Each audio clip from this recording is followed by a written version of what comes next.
Hey guys, welcome to another video on the swing series. Now in this video we shall be introduced to another layout known as the grid layout. So far we have learned the very basic three widgets available as part of the swing framework. They are the buttons, the label, as well as the text field. So we shall also be applying our knowledge into this video as well. So first of all, let's create a new project. Click on next, and give our project a title or a name. Let it be grid, and for this case my source file is located on the IntelliJ projects directory, and navigate to the grid layout, and that's it. Click on finish. Okay, yes, and that's it. Expand this and click on the source directory, create a new Java class and name it as exactly grid. So let's proceed with those three import statements. I hope that with this time you might have familiarized yourself with all those boilerplate codes. Then awt.asterisk. Then we are having the java.awt.event.asterisk. This for event handling. Then the constructor taking the same name as the class, and finally we are having the main method, which is a static method of return type void, which takes in an array of strings, and that's it. Okay, everything has been fine so far. We haven't extended from the JFrame class yet. This extends from the JFrame class. Now first of all, a call to the superclass method sets the title of the window, and it will be grid layout.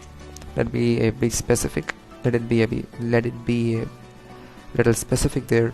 Now the set default close operation, and set it to be the jframe dot exit on close. That's it. Then we are having the set visible method. Set it to true. Then set size, our usual combination, the width of 400 and the height of 400 as well. And we are having the set resizable method. Set it to false, since we don't want the user to resize our window. So now let's learn about the grid layout. So grid layout allows us to place our widgets on the window in terms of rows and columns. Just as what a table would consist of rows and columns, we can place our user interface widgets on the window by specifying the rows and columns it would occupy. So I will demonstrate what I meant in just a minute. So first of all, let's declare what the user interface widgets that are required. So we'll require two labels. Let's name it as L1 and L2, as well as two buttons as well. This J button, let it be B1 and B2. For the next one, we are having a text field. Let it be T1 and T2. Okay, that's it. Now first of all, let's set the layout to be the grid layout. Okay, now in the parameter of the set layout method, we have to pass an object of the grid layout class, so which takes a parameter, and this parameter which takes two parameters actually, and these parameters are sent to the constructor of the grid layout class. Now the first one is the number of rows, and for this case it will be 2, and number of columns will be 3. Automatically gets filled by IntelliJ. Now let's instantiate our labels first of all, and just a simple plain message, I am label 1. Okay, and that's it. And let's add label. As usual, just use the add method to add label and supply in an object of the label class.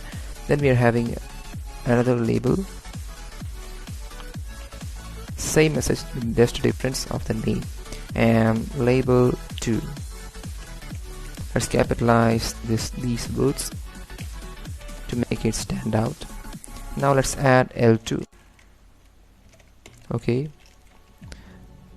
Now we are having 2 rows, and so the sorry, I need to interchange these values since we require 3 rows and 2 columns actually. So the first row has been finished since we gave the value of the columns as 2, and the first row has completely been occupied by the labels. Excuse me. Now we are having the new button, the B1. We can instantiate it and supply the parameter, the text that would appear on the button. So that's just in the case of label. Just let's give it button 1, and that's it. Now let's add B1 to the window. This is same in the case of all other widgets for this video. Let's supply the parameter button 2 B2, and that's it. Now for the final row we are having text fields. You can instantiate the text and let it be of length 5. Let's add T1 as well. Text field T1. Okay, something's going wrong here. Oh sorry, we required J button and not just button, and that fixes the issue. Okay, yes, but what happened? TL, sorry, it was T1 actually. And for the final step we need to instantiate the T2 object, sorry, that from the text field class, which also has 5 columns or 5 characters, and we shall add T2 to the window as well. And that's it, we are done. I think so. Method call. Oh, we forgot to insert the new operator there, and everything is being instantiated. Main method, we shall instantiate the grid class. Grid GUI equals new grid, and that does it all. So automatically calls the constructor, and hence all these statements gets executed. So I hope that everything has been fine. Let's build the project and check whether there are any syntactical mistakes left unnoticed. I hope that everything works fine. Yes, completed successfully. Let's run it and look. As you can see, we got a gigantic piece of buttons and the gigantic text fields, since we need to adjust the size of the window as well. The problem with the grid layout is that it fits in the entire window, and so we need to adjust our size of the window to make it look visually appealing. Let's have a gradual decrease in the width and height by almost, reduce it to 100 almost. Now let's have a look. Completed successfully. Run it again.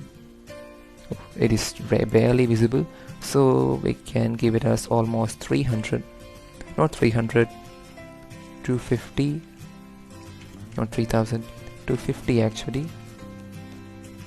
What's going on? Now let's build the project as well as run it again. Now, as we expect, we got but almost perfect. Okay, and that is intended. And as you can see, you can clearly notice the difference between the flow layout and the grid layout. Now the grid layout takes in 2 parameters, the rows and columns, and adjusts and sets in those or inserts the widgets to the window in terms of the parameters given. Since we are having just 3 columns and 3 rows and 2 columns, this is the first row, this is the second row, and this is the third row. So we are having 2 columns. So as we finish instantiating these 2 labels, the first row has been finished and it goes to the next row, since we are only providing 2 columns, and that is how it works.